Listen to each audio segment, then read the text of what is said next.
Okay, so you should have joined now then? Or I should be able to hear you.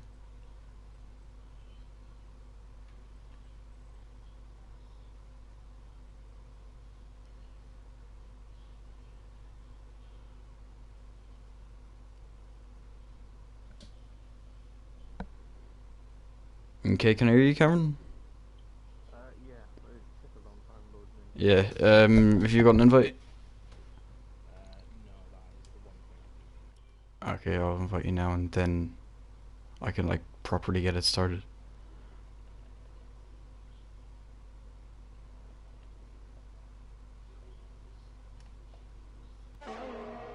Okay, obviously people have been setting laps, so hello and welcome to IRL FP here for round 2 at Russia in season 10. Of course, last week I was a solo comp. Today I am joined by Cameron as he's joined the lobby, so hello Cameron. Of course, today Matthew is in the Renault, Matthew Alder. He did not win last week. I don't actually remember what happened to him, but I think he was fighting for the podium at least at one point. He qualified second at least in the Alfa Romeo. So he's in the Renault this week, and really it should be an easy win. If he doesn't, he's a fraud. Let's be real. So, yeah, that's who you'd be expecting to win. And of course, I'm sure he's... Actually, no, that's actually Sondre in the McLaren, so I thought they were teammates, maybe not. He's actually teammates with Jared, so maybe he's not going to be happy with that.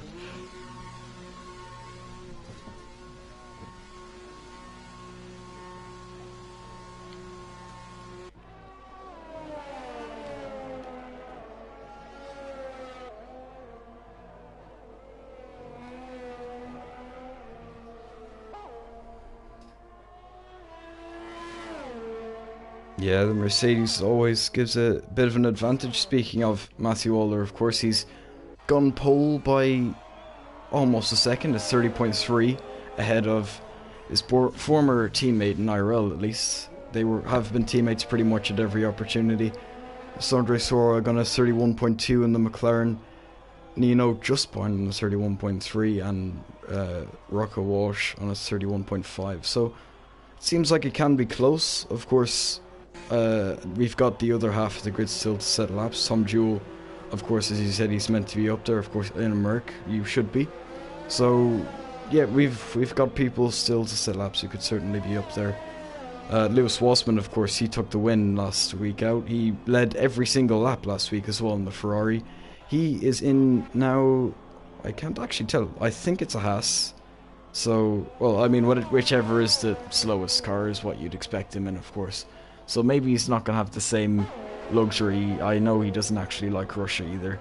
So, yeah, it maybe not going to be as good for him here compared to Australia, especially a track he liked.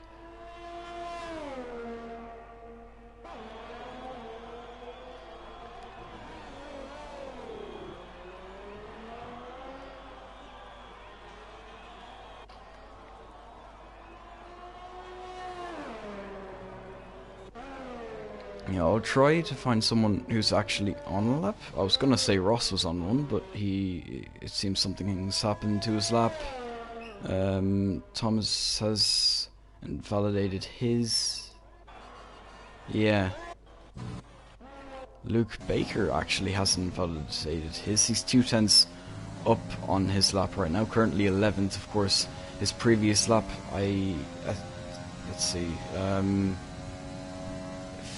well, yeah, no, he's actually going for another lap on the mediums, which is interesting, unless he's going to be in this lap, but he is apparently 4/10 up, so we'll stay on board with him at least. In the Red Bull, you would expect it to be at least up there. It's the second quickest car for today, as it would be most of the time. I would say it's rare if it ever is second best, as he is going to be coming through the final few corners to actually set a lap. He's not invalid, he's going to come through the final corner now. We'll see. Up one position to 10th, so of course the mediums as well, so wasn't expecting anything crazy, but 33.4 for Luke.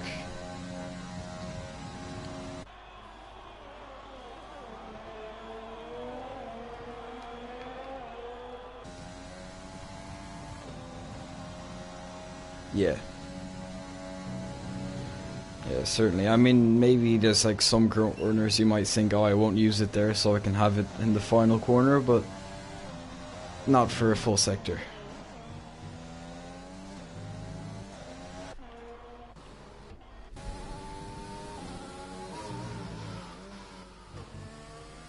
Yeah, I'm on board with him if you want to take him, as he's also got a bit of slipstream.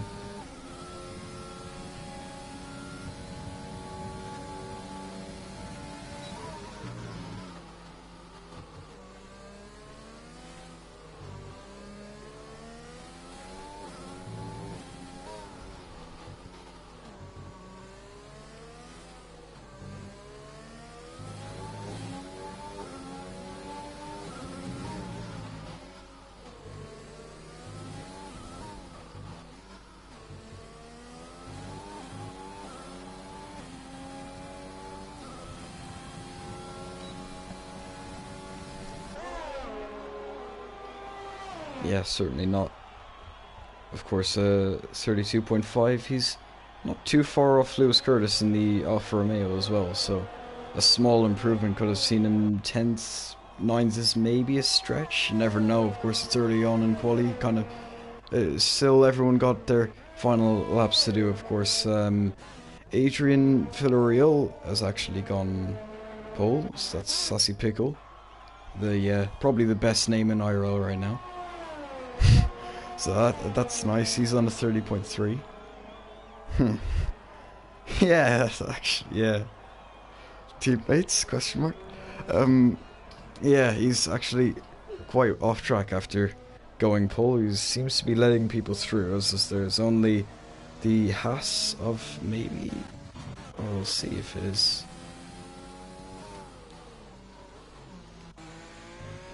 Well, it actually was Lewis, but he's invalidated his lap, so he still hasn't got a lap in.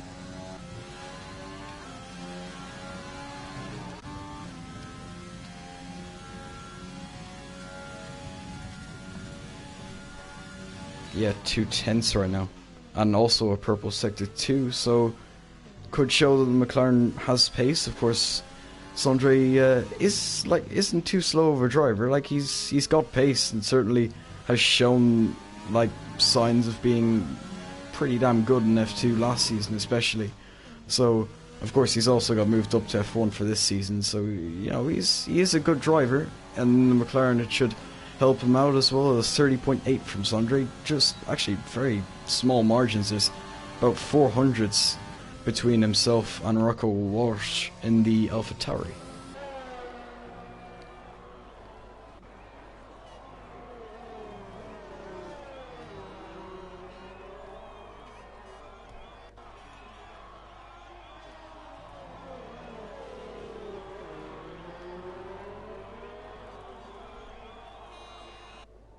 Yeah, and I'm sure Tom Jewell starting third, at least right now. Everyone does have a final lap to do.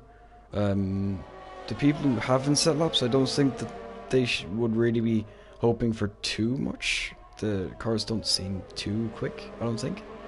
But, yeah, Tom Jewell currently a provisional P3 in that Mercedes, a DRS train. I'm sure the Merc engine will be able to help him make a move, especially down into this corner that he's coming into to start Sector 3. Certainly going to be seeing some moves into there, especially with the FP grid as well. Like the differences in cars is definitely going to help out with overtakes here and there.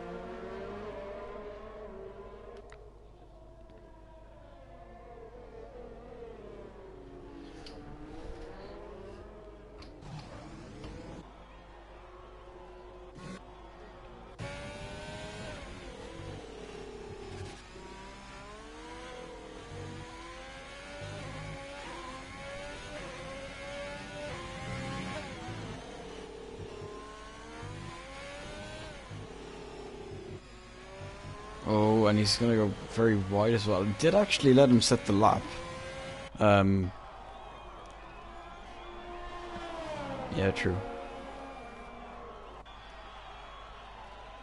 Yeah, if it did gain him, and going out wide in the first place may have lost him time, so maybe he lost time going out there and then gained it back by being out there, if that makes sense. So maybe it doesn't actually make too much of a difference in the end, especially if he didn't go off. I don't think it would have gained him 3/10 to be near Ollie, so yeah, or vice versa, lost him the 3 to be behind Tim. So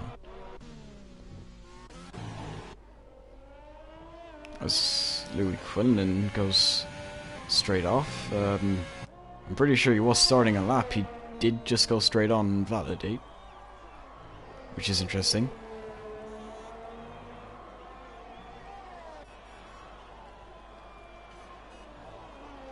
Okay, well, yeah, maybe.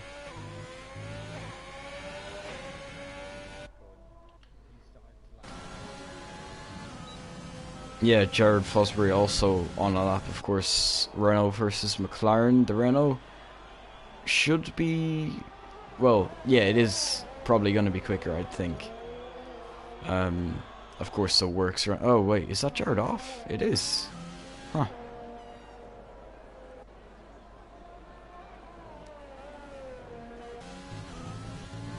And Paco's invalidated anyway. Yep.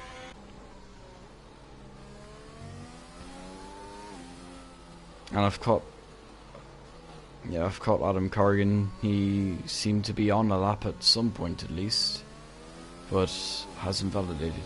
Is he going to be going for another one though? He is.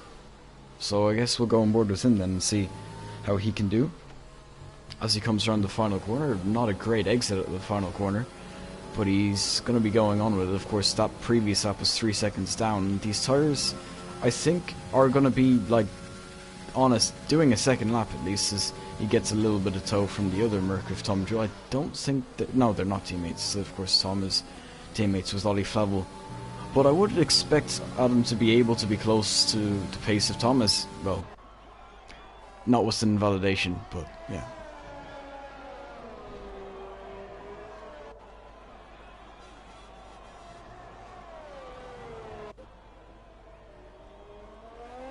Louis Quillen's done for the day. Pretty much most of the grid is on outlaps. We'll try and find someone who would realistically have a shot at pole. Who's actually ahead of who? It's actually Matthew leading the way at the moment.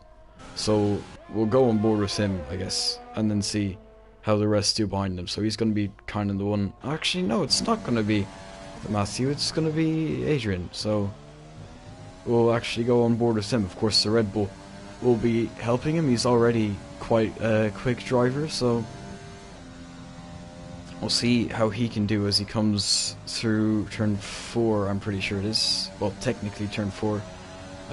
Should be turn 3 really, but it's not. Turn 4. And then he finishes up sector 1. Of course, he's purple. He's up on the summit. I didn't quite catch how much necessarily he was up, but he is going to be improving on this pole time, pole position I should say. 30.3 at the moment. We'll see at the end of the straight how much again he's up on this time. It's looked like a very clean lap right now, as he seems to have a little bit of traffic up ahead. The Ferrari actually stopped on track almost, it seems, on the right hand side, so he's going to be letting people through. The Haas is a little bit further up the road. I'm not sure which Haas that is right now, but regardless, I don't think it's going to hinder him. Actually, no, it's not even Haas, it's an AlphaTauri. Pardon me. But, oh no, he's invalidated. So that's not going to help him out. If Matthew's any bit quicker, which he is, he's purple in sector 1, so he should be able to snatch this pole position away from Adrian. As, yeah, Adrian retires in the pits. There's nothing else he can do. Matthew really just kind of has to bring it home. He needs barely any amount of improvement to take this pole position. He's going to finish up at sector 2, I would imagine a few tenths up. Yeah, 3 tenths up, you see there. That's Matthew Alder for you, as almost invalidation, but he actually takes the corner almost spot on there, on an absolute limit for what would be invalidation and not. So he's going to be coming through the final few corners, approaching the penultimate corner. It's going to be provisional pole position unless Tom Jewell or Rocco Sondre maybe can do anything about it. He's probably going to keep it as well. So 30.0 for Matthew Alder as Tom Jewell gets a tow from an Alfa Romeo in front of him. That is not his teammate, of course, but and well, that's Okay, no, he didn't actually get invalid. He went very wide there, but I guess the game thought he didn't get in time. But no, he's actually into the pits.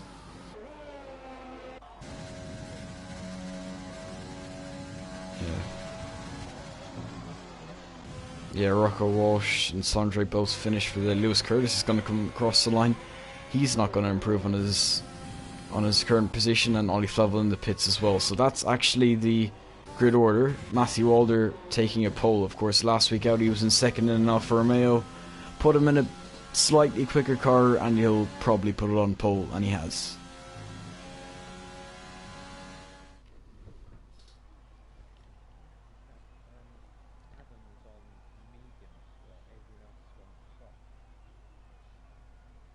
That is actually interesting. Might be maybe a reason. Maybe he invalidated on purpose. Maybe he thought that he wasn't improving and he thought it wasn't worth it. You never know, but to go through the grid though. Yeah, Matthew Aller, of course, takes pole ahead of Adrian Villarreal. In second, Tom Jewell takes third, and then Rocco fourth, Sondre fifth, Nino sixth, Paco seventh, Lewis eighth, Adam on mediums in ninth, Louis Quinlan rounds out the top 10, and then Ross Denham 11th, Thomas 12th, Jared 13th, then Brandon Shane, Ollie Lewis, Tim, Luke, and I didn't actually catch the last. Unless you did. I didn't. Well, that's a rip. I think Ollie was 60. I think that's all I can actually. Yeah, that's all I can remember. But we'll see it. We'll see the rest. Yeah, we will.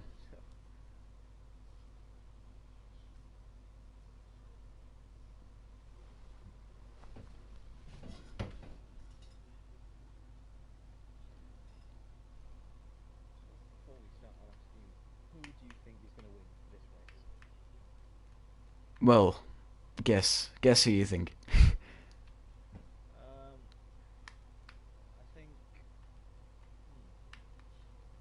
I'm going to go for Sondre. I think Sondre's going to surprise everyone. I think Matthew might bottle, and I think Huh.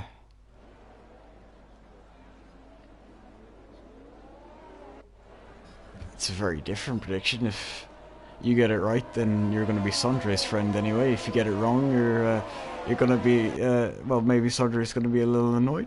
We never know, but I am personally going to go with Matthew Aller anyway. He doesn't usually bottle wins in F1, and he's in a quick car today for FPs, so it's probably, I mean, it's not even probably, it is the safest option. Sondre is out there. If you're right, then congratulations. Second and third for me. I'm gonna go with Adrian in second, and then, well, yeah, I actually, to be fair, I think the top three is probably gonna stay the same. So the top three right now is my prediction for the top three.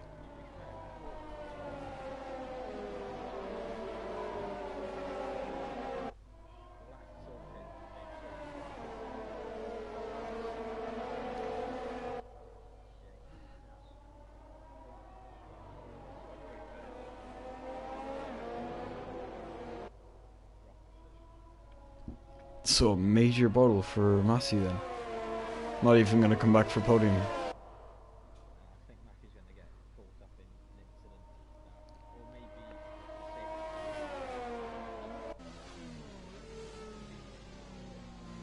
That is actually a good point. We do have a full grid of 20 drivers here today, so a safety car certainly isn't out of the question.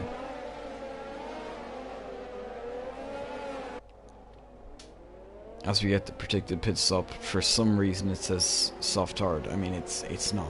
It's soft medium. Like, it's not even like borderline. Like, you can take the softs from lap 1 if you were allowed, I'm pretty sure. Sorry, softs? I mean hards. You can take hards from lap 1, technically.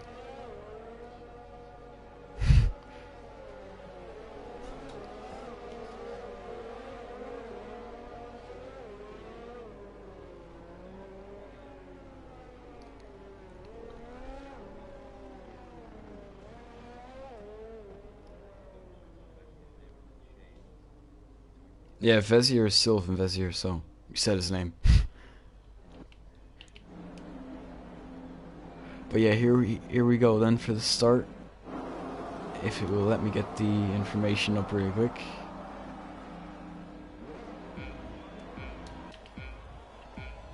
Five red lights for round 2 at Russia for FP. And it's lights out and away we go, and it looks like actually the Sondre actually got a pretty good start. He's already jumped Tom Jewell. Someone else who's got a pretty good start, Adrian, is alongside Matthew Alder. The AlphaTauri trying to get involved in it as well. That's Rocco Walsh having a look maybe down the inside, but still down the inside the Red Bull, but he can't do it and he has to back out. Matthew Alder leads through turn 3. Adrian has to settle for second, and in third and fourth the two AlphaTauris settling nicely. Tom Jewell's trying it down the inside of the McLaren of Sondre. Sondre obviously got quite a good start, but for now it looks like he can. So Tom Jewell drops from third to sixth. Matthew Alder, of course, keeps his lead ahead of Adrian, Rocco, Nino and Sondre at the top 5.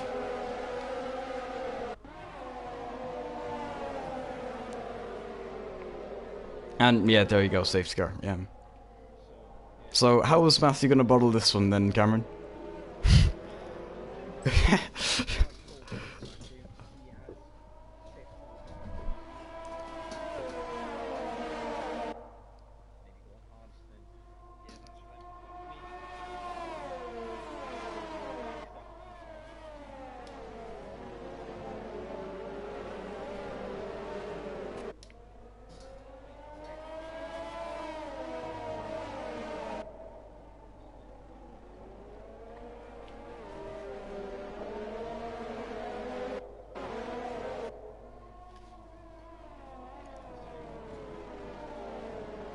Yeah, something I should actually mention, of course, Adam Corrigan, he started in the top 10 on mediums. He obviously was looking to improve on that, but he's dropped to 12th.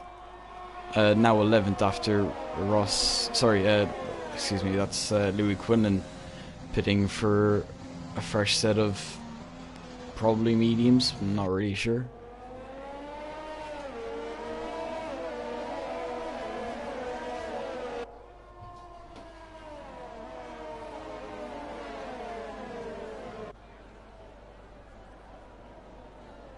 Oh, okay, I didn't actually notice. They can't hear you, Cameron. The stream can't hear you.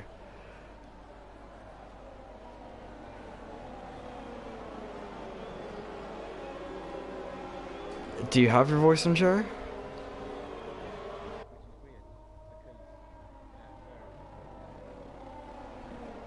Well then, that's... Okay, yeah, Tim actually told me it a while ago. I didn't look at the DMs. I thought, well, I kind of assumed everything was okay. They should be able to hear me now. That's quite weird because... yeah, I'll go... well, actually, or if you could actually get the stream up and see if... yeah, I'll have a look now. Yeah, that's very weird though. So all this time I've been talking and yeah, it's been useless. Yeah. Imagine like someone made an early overtake or something, and yeah, Tim actually said it's working now, so it's good now. But imagine like at the start someone was making an overtake and Jared has to do a highlight of complete silence. Thankfully lap 1 safety car. Yeah, thankfully. But I mean, you can be heard now, so it's all good. Yeah. Maybe quality was a little less interesting, but it's fine. As Thomas leaves the session. Oh, Sondre spun. Sondre spun on the safety car.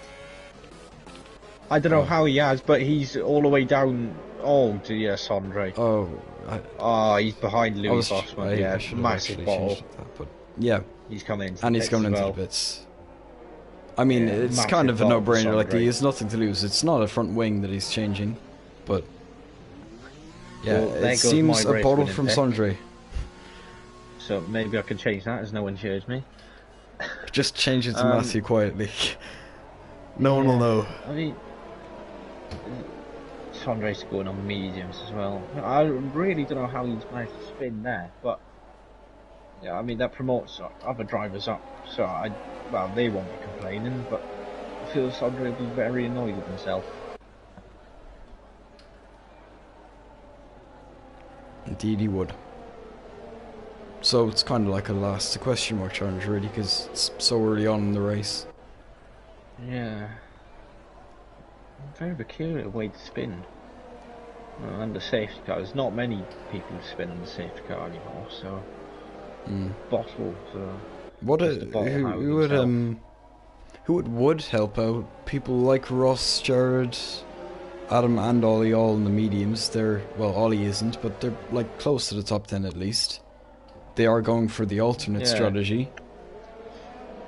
Could be good for them, since obviously the safety car came this early. It doesn't actually help the soft runners. It just kind of slows down the race a little bit, really. It doesn't help anyone or hinder anyone. It's just kind of everyone goes as they were. Maybe it gives Adrian another chance to go for a move. Yeah, maybe depending on what type of restart Matthew gets. But yeah, Adrian could definitely have a run, same as Rocco. If Matthew doesn't get a great restart, then it could be getting quite hectic down into turn 1. Indeed it could. Of course, we see Matthew Waller. He's going to be pacing the grid. Adrian's going to be hungry to get him at the earliest opportunity. Of course, he slows right down, as Matthew normally does. Him being this slow actually had Brandon smash into the back of me. Well, maybe that's a bad word to say. Not like that, but yeah. Hit into the back of me last week. I'll say that anyway. As Matthew does finally go. And it looks like he is going to be retaining his lead over Adrian. Adrian didn't get the best reach at the start. 7/10 between them. The Alpha Tauris actually look like they might be going for a bit of fighting between each other, as Nino maybe closes up a little bit in turn 1 but can't close enough, and they have to stay as they were. As this Brandon Glover actually getting a move on Tim there, is actually the Red Bull there. Luke dives it down the inside, or tries to at least. He isn't successful. Tim keeps his 14th place for now. Yeah, Matthew, I mean, it's a brilliant restart. He's already got an 8/10 gap. It's what he would have wanted, it's what he knew would have happened, but yeah, shame for Adrian. Maybe he thought he could have had it, but from now on he's got control race. If Rocco is falling, he's already 1.2 seconds off of Adrian, so it's not looking good for Rocco already. His teammate he's right in the back of him. Yeah, falling a little bit into the clutches of Nino Romanello here. Of course, actually, the Tom Jewell right behind him. Of course, he's got a Merc engine. The two in front of him with a Honda, as Nino is actually going to be looking at a move on the outside. Tom Jewell, I'm sure, is trying to maybe get involved in this as well, as he does actually send it down the inside. Nino wasn't quite successful, as he's still trying to look down the inside, but he can't do it. Tom Jewell might have looked at the outside for the ultimate corner, but couldn't do it, and he has to stick behind. But Nino now already tried a move on Rocco Walsh. Rocco Walsh doesn't have any slipstream for anyone ahead, as Nino is going to be closing through the flat turn 1, of course, in the slipstream. No DRS right now. He's maybe going to be looking down the inside. Tom Jewell actually can't do anything. He's a little bit too far back as the racing point of Ross Denham. I think maybe looked at a move on Paco Suarez, but wasn't quite close enough as they come through turn 3. He's very, very close right now, the two Alpha Tauris, but he can't see a move working, at least, as the top two really pull away now. 4/10 between them, so maybe we'll be seeing a fight for the lead, as Matthew Waller, I'm sure, is a difficult driver to overtake, and he's also really the one with the most skill here. There's no question about that either. Everyone knows it, so yeah. Maybe the Red Bull's going to be able to help Adrian have a bit of a fight at the lead, as Rocco Walsh falls 3.3 seconds now off the lead cars. Yeah, I think Tom's going to have a go on Nino here. He's getting engaged and overtake. Yeah, Nino's go already good defensive. He's going to be looking around the outside. It's a tricky place to make the move, especially down the inside. His corner is so off camber, but he's not actually going to be able to do it. No overtake happening here. And he's going to stick with 5th place as the Alfa Romeo there of Lewis Curtis. Not too far behind. Is that a spin from Adam there, or...? Oh, Ross. Oh, well, it's a spin from Ross and a crash no. as well. Paco Suarez is out.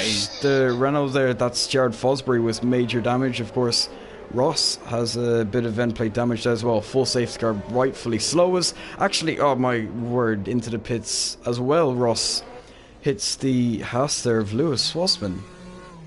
Appalling driving from Paco and Ross. I mean, that's just...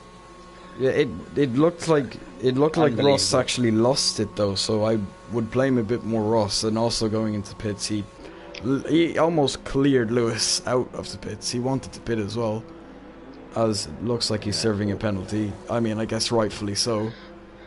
I don't know where he got that pen from, but Paco was very stupid. He looked as if he, as soon as Ross had, well, they were both battling, and then there wasn't enough space given in the left-right in the final sector, so Ross came out of it on top, but then spun, and then I think Paco's just collected. Ross has collected him unintentionally, and then Paco's just floored it to try and get his wheel off. It looks like an intentional crash, but yeah, I mean, this hasn't really aided the soft runners at all. yeah, Actually, it didn't aid either of them at all either. Of course, one of them is in last, the other one has DNF'd, so yeah, it's not a great situation for either of them anymore. Yeah, and weirdly, Jared and Ross both haven't gone on hards, they've both gone on softs.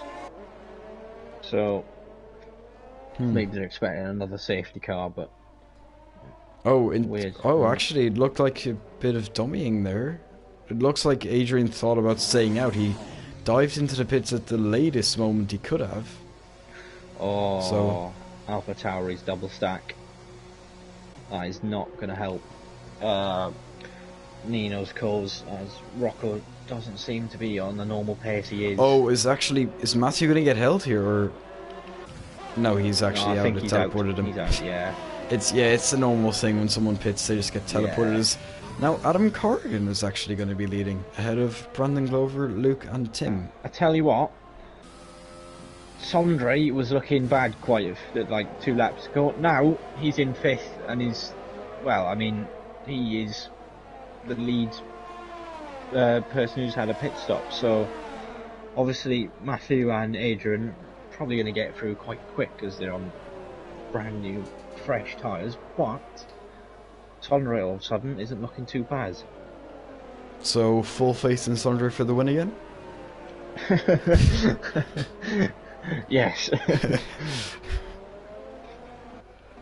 Yeah, Matthew Waller, of course, he is pit 3 lap difference between himself and Sondre. Of course, it's also a Renault versus McLaren. In terms of pace, they're not too far off. In terms of the actual driver pace, they are actually quite a bit off, but Sondre does have track position right now, and also a car between them, so maybe it's possible for Sondre surely to look at a podium at least. Of course, the people in front of them have not pit yet. Sondre and Matthew, well, pretty much everyone on mediums have to pit again, I would assume, right? Or actually, no, not really. I think if you pit this lap, I don't think so. Yeah, I think Sondre is going to be a struggle to get to the end, but obviously the top 4 have to pit again, and then everyone else, other than Ollie and Ross, have to pit because Jared has come back in on a set of mediums to go to the end. So, yes, I mean, I wouldn't be surprised if Ollie and Ross came in this lap, because they are on softs. But yeah, I think Ollie's already suggesting he's going in. So, as Ross stays out, so I mean, it's going to be exciting to see what strategy Ross does, because he's on soft, so he might fly through the field quite quickly considering he's in that racing point. Yeah, of course, the Merc engine, best engine on the grid, so should certainly help out. Adam Corrigan, interestingly, in first, of course, he has the Merc engine as well, versus the Alfa Romeo. The Alfa Romeo certainly doesn't have very much straight line speed, so it's going to have to be in the corners that Brand gains all his time, and he's going to have to really deploy all of his overtake down the straight, and he won't have DRS for the first few laps either, so it might be a difficult overtake for Brand to make if he's looking at it early on. Adam really kind of in the driving seat right now. He still has to pit, so it's not really the best position that he can be in. But Yeah. I mean, in terms of the here and now, he should be able to hold the lead for a good bit. Yeah, he should be able to hold the lead until maybe the likes of Sondre, Matthew, and Adrian Hunt, even maybe Rocco, if he can just see if he can stick pace as well as Tom. But yeah, it's going to be quite interesting to see down the main straight. See, because of that, Alfa Romeo is horrid in a straight line. See if Luke Baker can actually make a move on Brand, and depending on what Adam does, maybe Brand wants to try and make a move. Maybe Brand wants to use all of his ERS to get past. So Safety car in this lap now. So it's Adam. Ooh. It's up to Adam when they go, so he can go as fast or slow as he wants. So we'll see if he does a Matthew or not. Looks like he's being a little bit more respectful to the tires behind him. Really, he's going not too slow. So Yeah, well, I mean, the safety car's only just ahead of him, so he's being quite generous to everyone behind him. Oh, did he just... No, it's fine, Brand hasn't got wing damage. yeah, and through the final corner, of course. Yeah, very, very nice restart from Adam Corrigan, as we'll get a nice shot as they come through turn one. Actually, it looks like in the background the Williams is actually getting passed by the McLaren, or yeah, it is actually Tim. Yeah. As well. Yeah. Tim had pretty much no straight line speed, gets passed by Sondre Sorog as Matthew in the background makes a move on Shane, and now he's going to go around the outside of Tim, inside for the next corner, and yeah, slam dunk. Tim doesn't even fight it. He's now up into fifth. Of course, he's first out of the people going very much to the end. Sondre probably can, maybe with another safety car it would be a little more comfortable. But certainly Matthew in the driving seat right now, as actually Adam pulls a 1.3 second gap already to the guys behind him, so he's doing himself favours as actually Sondre gets a little bit of damage. That's Adrian, Adrian on the outside, it looked like he clipped Sondre's wing, so Sondre with damage. Of course Matthew then tried to go down the inside, and he was I should say Adrian was trying to give a bit of room to Sondre at the same time, so he kind of got turned in on Matthew did. So yeah, not a great situation for Matthew there, as actually he gets back past Sondre a few corners later, as we're going to try and see what's happening here. There's a Mercedes and Tom Jewell going down the inside of Shane there, as a McLaren pits. That's Sondre Sorog after getting the damage, so very unfortunate restart for him. It was looking actually quite okay for him initially, as Tom Jewell now is going to be looking at a move on Tim. Tim has kind of just fell back, of course, being in the Williams. He got P2 last week out, second or third I think. So yeah, it's not a great car, as he gets very easily past Adrian down to 7th. As he's going to be trying a move, yeah, again, very, very easy around the outside. The Williams really has 0 straight line speed. Even with the Merc engine, it can't help him against the Honda engine. And he drops another position. It's going to go up the inside of Rocco Walsh. Yeah, Rocco doesn't fight it. I think Rocco, yeah, Vessia's also going to, up the inside. Yeah, nice move. I think Rocco's struggling on this restart. Yeah, actually, speaking of, Rocco has a little bit of damage on his left end plate, as I'm seeing. A nice back shot from, or rear wing shot, I should say, from Sylvain Vezier, but he's still going to be trying a move here, going into what is, well, I'm not actually sure of the corner name, but he is going to be going for the move, and he's going to complete it by the end of the straight pretty easily in the end with a bit of DRS assistance. But yeah, with damage it's probably not going to be much better than that. It's actually a little bit ahead. That's a Ferrari. Shane is on the inside of Tim as well. He's actually getting passed slightly by Nino, of course. Nino trying to be a little bit opportunistic on Shane, trying to make the move on Tim. Tim now, it looks like he is going to be losing another position, especially with a bit of DRS from Shane as he opens the flap, and he's going to be up into P7, I'm sure, by the end of this straight, and he's going to look to the inside. Actually, the AlphaTauri Nino went around the inside of, outside of both of them into turn 1.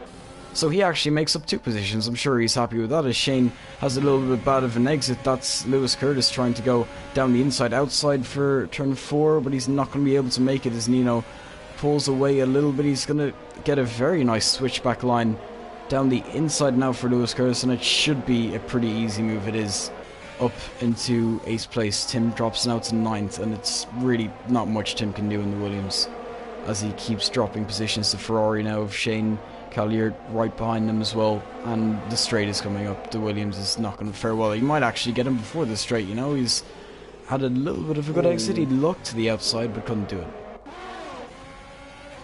Yeah, there's a big train behind. So I think Tim's going to have to try and get a shift on. Oh, I think there might have been contact that's between Vezier. It looked like he went a little deep, and he's lost the position to Jared Fosbury. Jared Fosbury will what? Jared Fosbury. I almost made it into like a verb or something. But yeah, Jared Fosbury pretty easily down the inside as Vezier goes a little deep, and he'll gain a position off that. Vezier down to 12th. As Tim holding on in 9th, holding on to a few points, 2 points that is. If he can hold on, maybe he can get points by the end. Is actually a little bit up the road. That's Luke getting passed by Brandon, excuse me. I'm just trying to get up there. So yeah, the Red Bull of Luke is actually trying to make a move on Brandon Glover, I think. Side by side, both equal on the tyres, so it's really just who's going to come out on top. Luke is going to look to the outside as the AlphaTauri. That's Nino Romanello trying to make a few more positions. He's trying to go down the inside for a double overtake, but can't do it as Brand goes right round. No damage, interestingly, for Nino. It looked like he would have. You'd expect him to, but no damage as the Ferrari of Shane drops another position. Jared Fosbury making a few positions in the last few laps. That's Brandon Glover in the background getting almost past by Ollie. He is actually getting passed by Ollie. The Williams goes around the outside pretty easily there. So Ollie up to 12th, and the Ferrari now of Shane drops down to, actually no, that's Louis Quinlan, I should say. He's actually going to be looking maybe at a double overtake. He's going to be looking around the outside. It's going to be 3 wide actually. It looked like a bit of a crash there. It was a crash. It's actually into the wall. Ollie Flavel into the wall. Brandon Glover, it looked like he had an incident with him. He's got damage, a virtual safety car. I don't know why I wasn't a full one, but I mean, given how many we've had, I'll take it. As a little bit of a mistake there from Brand 2. So massive crash at the end of the straight. Odd crash. It's very, very fast into the wall. I'm very surprised it's not a full safety car. But yeah, well, I mean, I didn't really see what happened, but very strange. Yeah, I'm gonna have to agree with you there.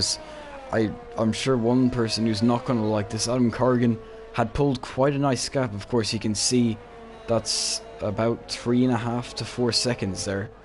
So it's actually not going to hurt him too much. It's a virtual. For some reason, I translated it into a safety car for a second. But no, he isn't going to lose too much as he's down to 2.6. But I'm sure the Mercedes is going to help him out a little bit to try and keep the gap to Matthew. So yeah, Adam didn't gain from the virtual safety car. But it has to be said, he's driving quite confidently out in front. He's not making any mistakes. And of course, it's a track he likes as well. Russia is one of his more preferred tracks, which is interesting, as Russia's usually a track that people don't usually like. So yeah, he's not doing too bad out in front. Someone else isn't doing too bad. Tom Jewell, he's Well, I mean, he's just made a mistake there, but he's starting to eat into Matthew's gap. So Matthew might have to watch his back for a bit of the race, maybe later on towards the end. But I think that is definitely one to watch out for. Yeah, there's still a fight in the midfield with. Yes, speaking Tim, of Shane. a fight, Tim is defending from Shane. Shane had a very, very good exit coming out of the chicane, but he wasn't able to be enough alongside with Tim. But now, I think surely, especially with that Ferrari, the straight line speed is going to be much better than the Williams. And now coming into turn 1, it's going to be activation for the DRS as well. Approaching turn 1, he's going to be closing. Can he do it? No. Into turn 1, he's going to have to stick behind as we get a very nice camera shot there as Shane does close, but he wasn't able to do it enough as the Haas in the background. Vezier is going to be looking for a move on Shane now as well. I'm sure he's going to be hoping that Shane gets a little bit of a move on soon, because Tim is holding them up. But, like, there's no doubt about it. He is holding up a bit of a train as Jared Fosborough recently got past. He is pulling away. That's 2-second gap I think he has, almost 1.5 seconds. Yeah, well, quite smartly, Tim used all of his ERS down the main straight. Maybe he thinks he's a bit quicker than Shane at this point, but I mean, I think it's not the best idea to keep fighting, because as you can see, Jared's just pulled. Well, Jared's got a 2-second gap, so I think they need to do something. Yeah, here comes Shane though. He's going to be looking at the outside. He can't actually do it. A switchback, very nice defending from Tim there as Shane goes out wide a little bit. There's a Haas of Vezier is actually going to get an opportunity to go down the inside. Shane is going to defend to the inside of the second part of the corner. Vezier's actually got a very good exit, similar to what Shane tried on Tim last lap. He is going to do it a little bit more successfully. Vezier's still looking to be down the inside, as Tim is going to be loving seeing the fighting behind him, because it's going to be helping him stay in 9th for a little bit longer as Vezier closes up to the back of Shane once more going into turn 2. It doesn't look like he's going to be able to do it, so Shane probably deploying a overtake while Vezier not doing the same, or maybe not deploying quite as much. So Tim is going to be able to hold 9th for a little bit longer, so he won't be too unhappy with that, as Lewis Curtis now is under a little bit of pressure from Nino Romanello and Luke Baker. He's kind of leading a bit of a train here for 5th. Yeah, Nino just got past Luke on the main straight. Looks like Nino's got some decent pace in him at the minute, so I mean, I wouldn't be surprised if Lewis just lets him go. Yeah, but I mean, up towards the front of the field, Adams' gap is starting to get... Nino is actually making a move though, and it looks like he's going to be able to complete it, well before the corner. He flies by in that AlphaTauri, the AlphaTauri with quite a lot more straight line speed. It has to be said, the Honda engine much better than the Ferrari, and he is going to be up into 5th place. He can now start chasing after the guys who are really truly leading this race. They're kind of spaced out a little bit, but it would be called the lead train, or at least I'd call it the lead train. At least as Ollie Flavel lags out, as I said. No, he actually leaves. He's DNF'd at some point. Oh yeah, that crash from earlier. Massive crash, yeah. So yeah, that was Ollie who retired earlier. Round 10 of Tim vs Shane. I should actually go back to this fight. Vezier, I'm sure will be looking at a potential move if something happens. So Shane is going to be closing up, can't do it. Vezier is going to follow through. The two Hasses are really just kind of following, trying to maybe pick up some points at some point. Of course, they're running 11th and 12th. They're not teammates, I don't think, at least. So I don't believe they are. I've noticed quite something with Shane. He likes to use his overtake just out of the exit of the corner, but then along the straight he doesn't bother using it. And Tim's using all of his to defend from Shane. So maybe Shane wants to use some of his ERS to get past Tim, but it looks like Shane just wants to keep what he's got at the minute and just hold tight. Yeah, and I wouldn't say it's necessarily helping him up, because he is getting held up. Like, Tim is holding up this train, and he is going to be losing time more and more to the people ahead as Shane tries once again around the outside, and he tries to switch just like earlier. Last time he did this, he ran out a little bit wide and actually the Haas went down the inside, but this time he's not going to run out quite as wide and he's going to keep 10th, but he's not going to be able to make a move as Vezier once again is all over the back of Shane, as actually Tim dives into the pits and it looks like Shane actually copied him there. Yeah. Because Shane kind of made a very sudden decision to... It looked like he reacted to Tim. Right. Yeah, so Tim actually almost kind of got an undercut on the guys, but Shane did spot it, so good on Shane, to be fair. If they kept fighting, then Sondre was going to be brought right into the fight. I mean, Sondre's already got... Well, he had 19 seconds gap. Oh, I have to say Luke Baker's getting passed by Jared Fosbury, it looks like. On the inside for Jared, and it looks like an easy move. Yeah, I was just saying, well, Sondre's caught, what, 8 seconds in like 3 laps because of them battling. Obviously, I think Sondre's probably got a bit more pace because they're on older tyres, but yeah, they kept battling the way they were battling. They were certainly going to lose a lot of time. Just a small thing, by the way, with your mic, because sometimes it kind of seems like it kind of sounds like your voice gets like a little distant at times. I'm not sure if that's like a problem with your mic or something, but I think it's just the mic itself. Okay. It seems to tell me that when I'm talking for too long, I need to shut up. So.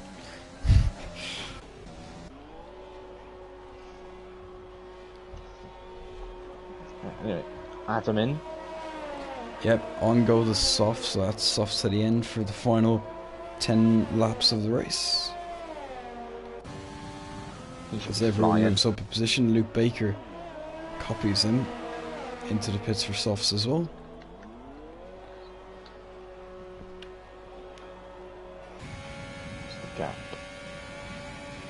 Oh, actually, Lewis Wasman might be making a move soon. Vezier just in front of him. Of course, he's got no DRS anymore, as they were following in DRS train from Shane and Tim, but they aren't here anymore, so Lewis almost caught up to make a move, but couldn't do it. He's got barely any DRS as well, because Vezier, so we're going to start saving.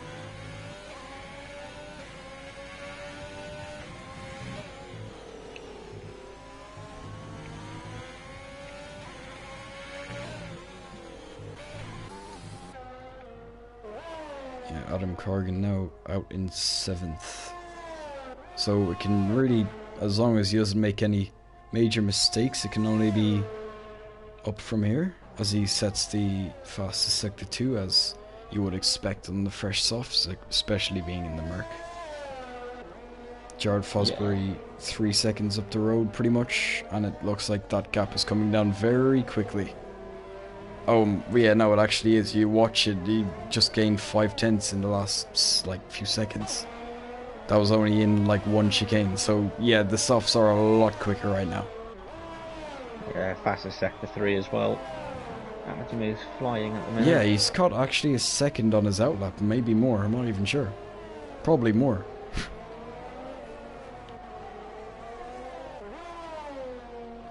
So, it might be where he finishes.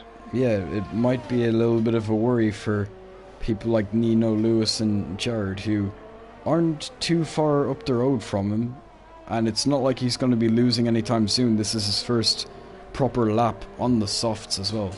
So the gap now 1.3 seconds. If you remember the last lap when he came out, it was just over 3. So he's caught 2 seconds and he's not even done a proper lap with them yet. As he gets into the DRS. Flying.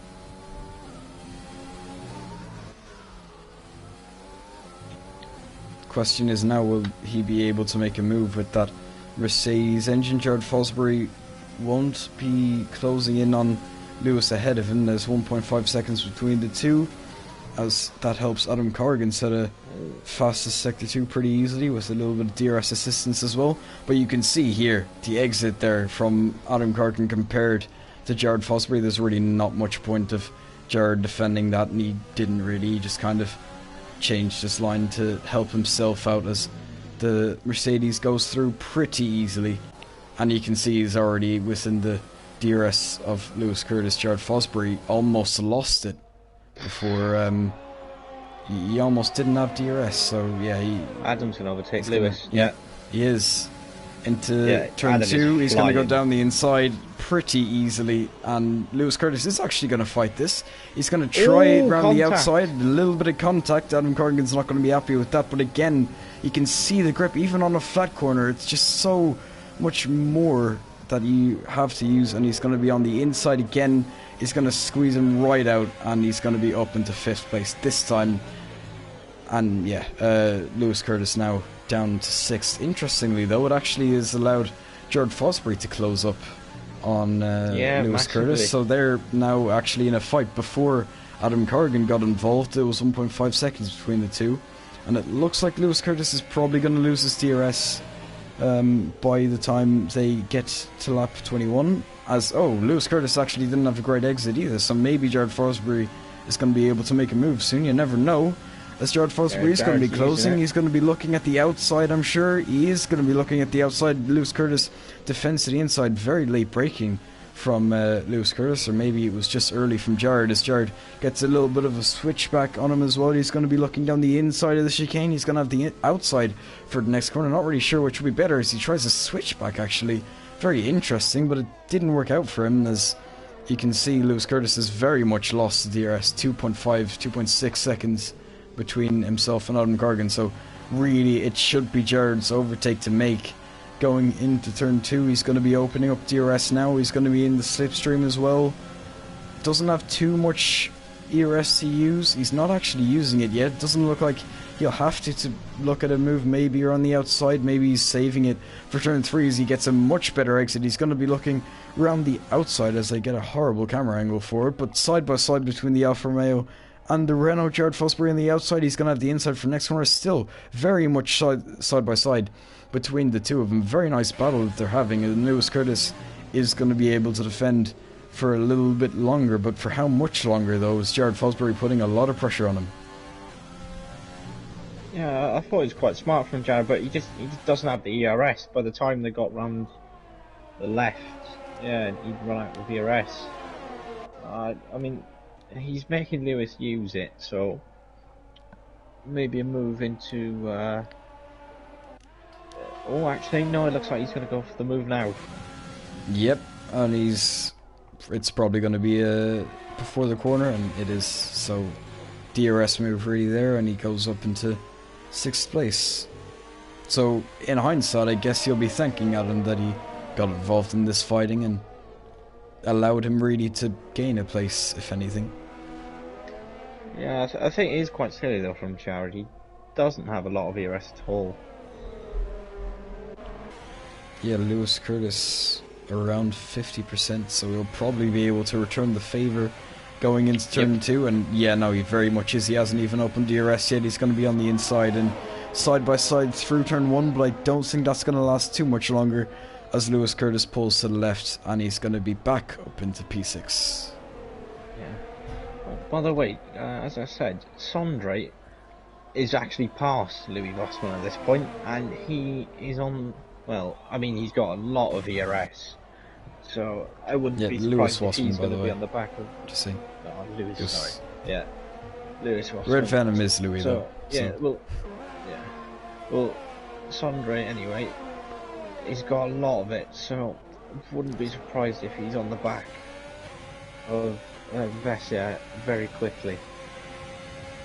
Yeah, just want to mention, it looks like Rocco Walsh made a move there on Louis Quinlan, as we mentioned in there, but yeah, also on the hards compared to mediums. I don't really know why that's happening, but I guess Rocco Walsh does have a bit of a pace advantage. I'm sure the Alpha Tauri at least is quicker, and Rocco Walsh does have a good amount of skill as well. So yeah, in hindsight, I guess it's a move that you'd kind of expect, as the two Ferraris now will probably be fighting soon. Yeah. As actually, have I missed a move from Jared there, or not? I think I think Jared made a move and so has Sondre. Yeah, Jared made the move going onto the straight, but I think once again, once again Lewis Curtis is going to open up the DRS. He's going to be on the inside as they almost touch. He got very close to the gearbox of Jared Fosbury, but not going to matter, and he's back up into P6 as I'm sure Jared just got a warning there. And now, as Adam Corrigan, retired in the pit. Retirement. Yeah. So that's the 5th retirement. Tim will be hoping for 5 more of those. Well, actually 6 more. But yeah. No, it is actually 5 because that will put him 10th. So yeah, 5 more. But here we do have Adam Corrigan. He's on the back of Nino Romanello.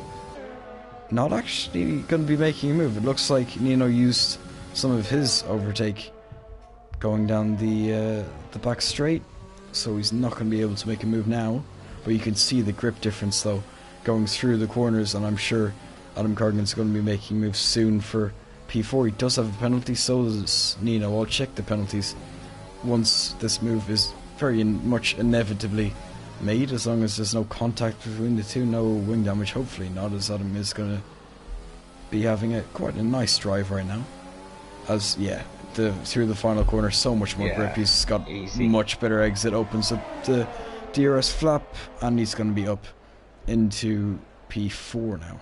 So chasing after P3, but not really enough laps to, I'd say, unless one of them makes a mistake. I think Jared's going to be, Lewis defends. Jared is very close to a move. I think he's going to try it again. He might, he's using his overtake. Quite smart from Jared.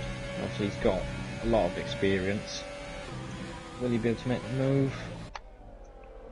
Lewis defends very nicely, but Jared... Yeah, he goes right out wide. Of course, Jared on the inside, and it looks like he's going to be able to place his car right, and he does, up into P6 once again, as they kind of rotate position once again. As actually Lewis Curtis looked like he almost looked at a move down the inside, but not quite, as Jared Fosbury is going to be able to retain that. I'm happy with racing, but it's just a bit silly from Jared because he's on 19% ERS, and I mean, well, by the time he gets to the end of this straight, he's going to be on about 10, and Lewis could just... Oh no, Lewis is going to go for the move. Never mind, they've both been silly. So, thanks. Just keep switching. Thanks for the racing. I mean, I guess that move wasn't too bad, because if they're going to make it by the end of the straight, it is technically quicker. Like, they are kind of helping each other out in that sense, as long as they don't fight into the corners. But it looks like they are very much committed to fighting each other. They don't want the other to be ahead of them, it seems. So Jared Fosbury, of course, allowed the penalty, so he will come out on top of this battle as long as he doesn't get a penalty later on. As Adam Corrigan gets a penalty. Speaking of penalties, we'll see. That's 6 seconds apiece for Adam, 3 for Nino behind him. So he's going to have to pull a little bit of a gap in the final few laps. He's going to have to pull 1.5 seconds now. Of course, he's got 2 warnings to play around with, so he really should be fine in the final 2 laps.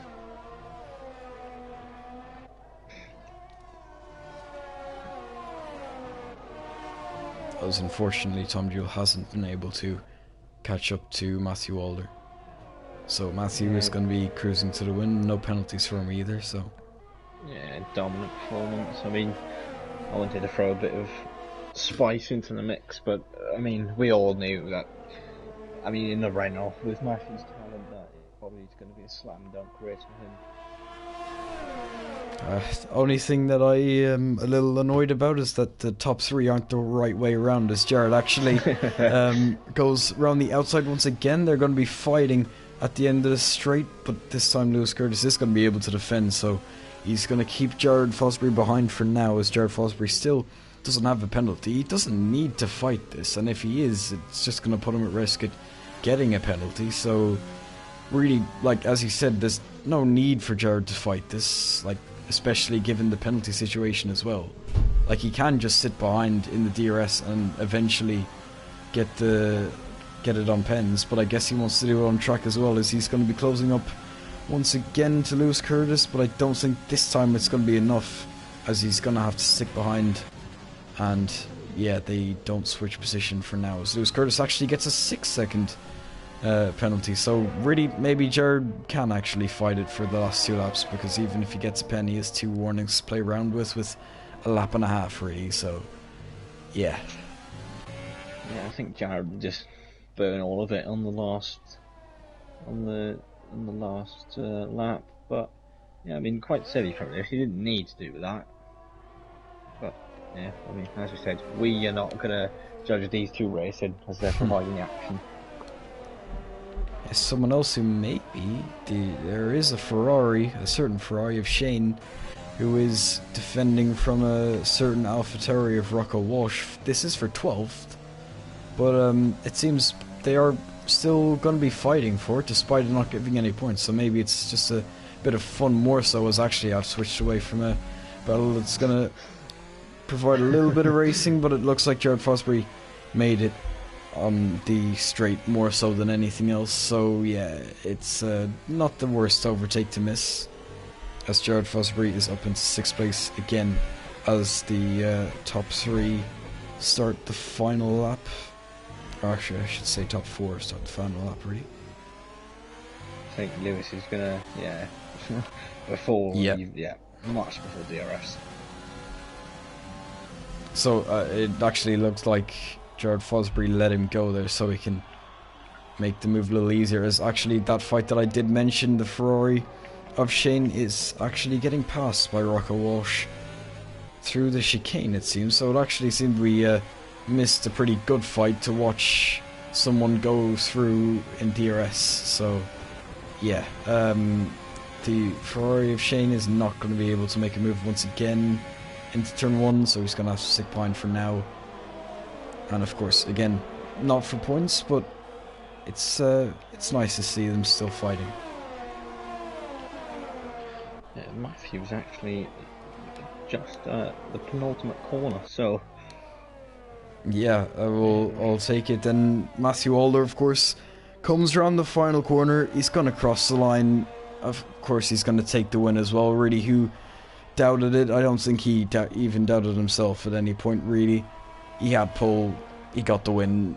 It's just Matthew things. Tom Jewell is going to take 2nd, just ahead of Adrian in 3rd. I wish they were the other way around, because then it would have been right, but it is what it is. Adam Cargan is going to take 4th, and Nino actually spinning around the final corner, it seems.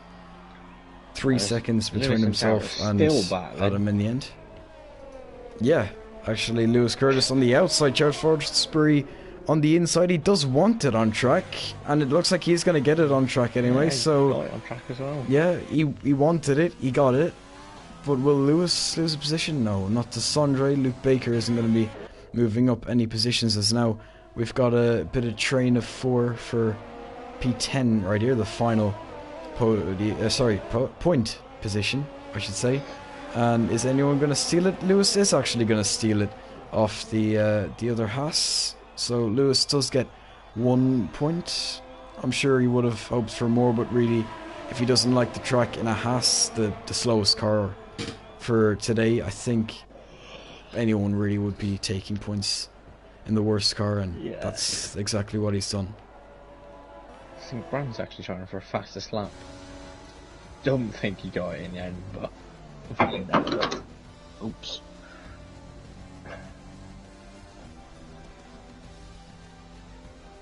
As Luke Baker gets the driver of the day. Well, it was an interesting race. Many safety cars, many crashes. Yeah, kind of had everything really. It had nice racing, crashes, safety cars, and even a virtual.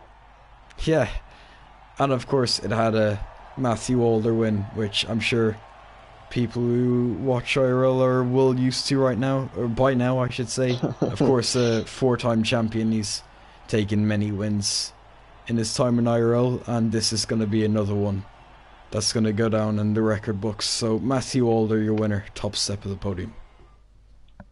I mean, yeah, we didn't doubt it, but there we are. Weren't too far off with Sondre. I mean, he got ace, you know. Well, I think if he didn't actually have that damage, he would have been. There would have been a nice fight between Tom and Adrian. Yeah, so It's a I'll bit go of a down shame the for Sondre. grid quickly. Yeah. Hopefully, some will get it. Matthew Waller, of course, winning ahead of Tom Jewell, and Adrian rounding out the podium. Adam Cargan in fourth, Nina fifth, Jared in sixth, Lewis Curtis in seventh, Sondre ace, Luke ninth, and Lewis Walsman taking the final point, and then Vezier, Rocco, Shane, Tim, Brandon taking the final few positions. Everyone else DNFing. I didn't actually catch them, but they DNF'd, so. We know who they were. It's Yeah. fine.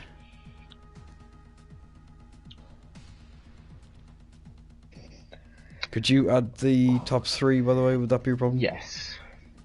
I will add them right Nice. now. That's, of course, Matthew, Sassy Pickle, and Tom. Well, Matthew, Tom, Sassy No Pickle in problem. that order, really. But yeah.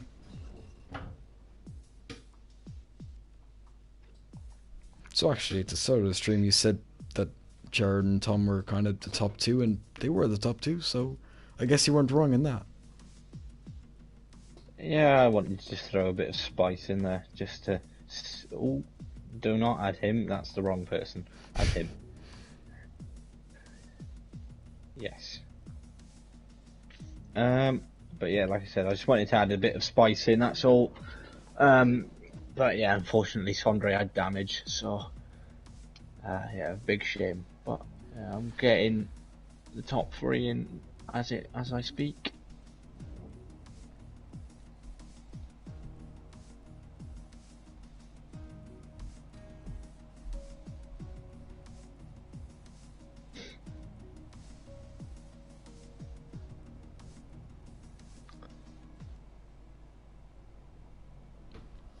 And then we need to get in Adrian.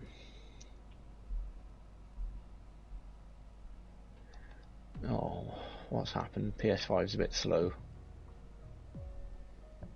Oh, yeah, Kevin, issue. I will see if I can get him.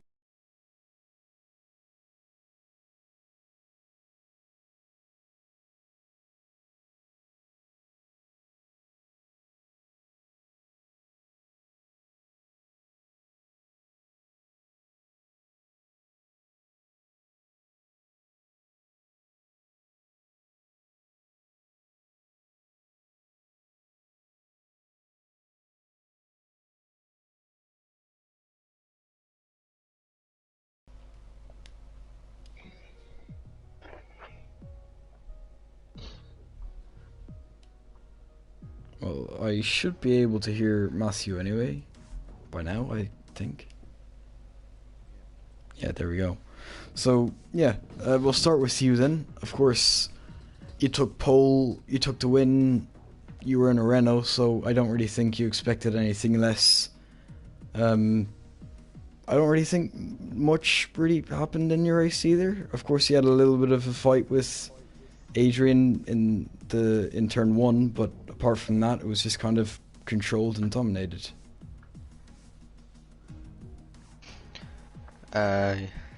Yeah.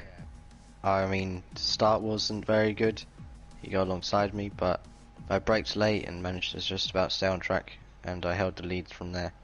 Then I stayed out when we got the safety car because hards are terrible, mediums wouldn't make it.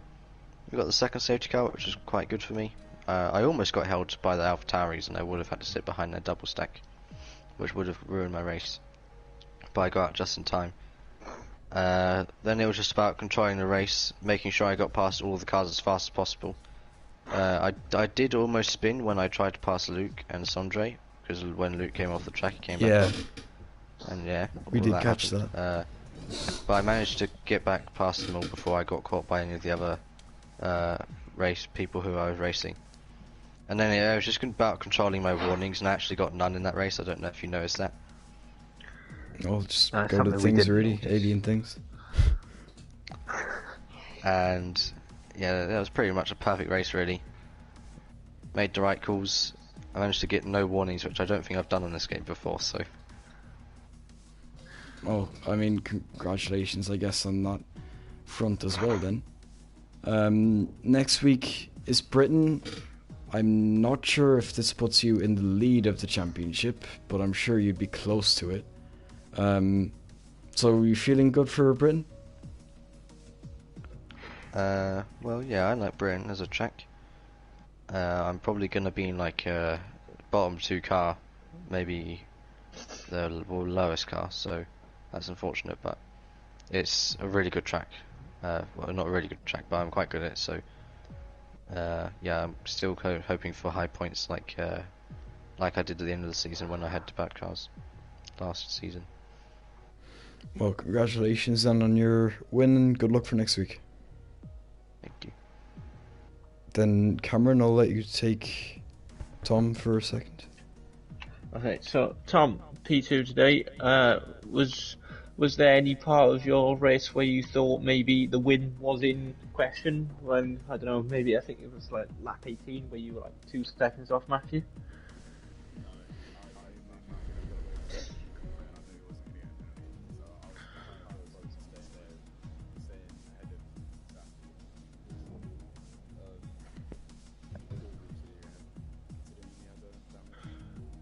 That's fair enough. I mean, yeah, you drove a very good race today. Obviously, I knew you were going to be up there, but yeah, it's a very good race. I mean, I don't really have any questions because, yeah, I mean, it was just a good race. So, the only other question I will have is, what do you like of Britain? Like, what do you think about next week?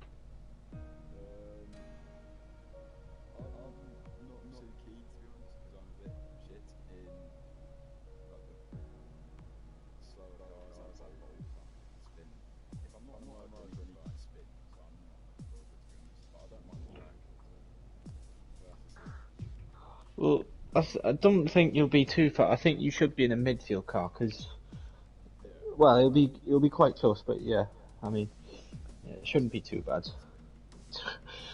Any questions, Kevin? No, I think you more or less covered it really. Yeah, well done, Tom, and yeah, thanks.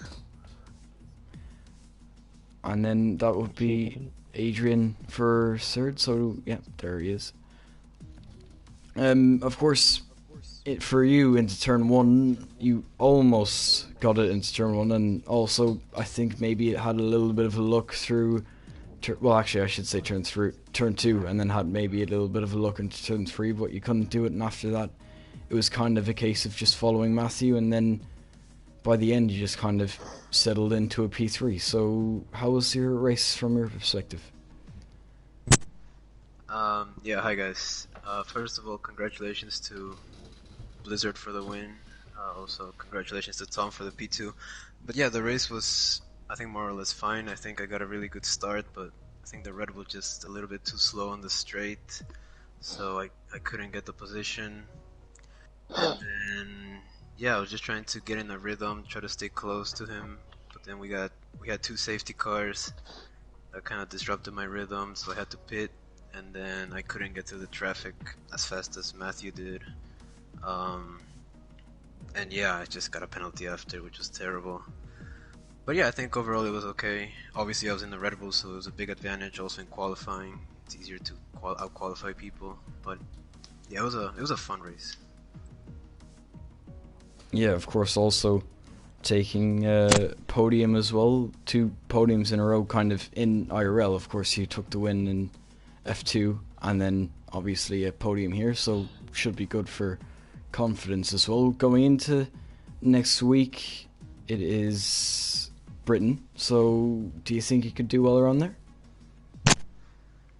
Yeah, I like Silverstone. I don't know if I'll be racing in this reserve here.